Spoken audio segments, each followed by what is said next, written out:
যে ব্যক্তি সপ্তাহে মোটামুটি 3 থেকে 4 দিন এই তেজপাতা ফোটানো জল সেবন করেন তার কিছু কিছু রোগের জন্য ডাক্তারের কাছে যেতে হবে না। আমি একদিন বলছিলাম না এর উপকারিতা কি বলবো, তা চলুন। প্রথমত তেজপাতা ফোটানো জল কিডনিকে পরিষ্কার করতে সাহায্য করে।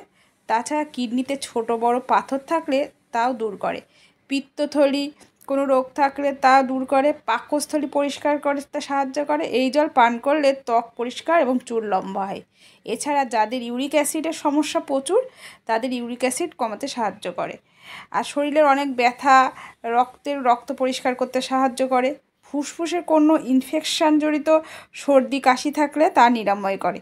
প্রতিদিন রাতে 3টে থেকে 4টি তেজপাতা ভালো করে ধুয়ে 1 গ্লাস জলে ভিজিয়ে রেখে সকালে ওর সঙ্গে 1 ইঞ্চি আদা টুকরো করে ভালো করে ফুটিয়ে এবার হাফ করে ঈষৎ উষ্ণ গরম জলে একটু পাতিলেবু চিপে প্রতিদিন সেবন করুন। তা আমার হাজব্যান্ড এখন বেদানা ছাড়াচ্ছে এবার। আর আমার হাজব্যান্ড খায় ইউরিক অ্যাসিডের জন্য। তা চলুন খাবে।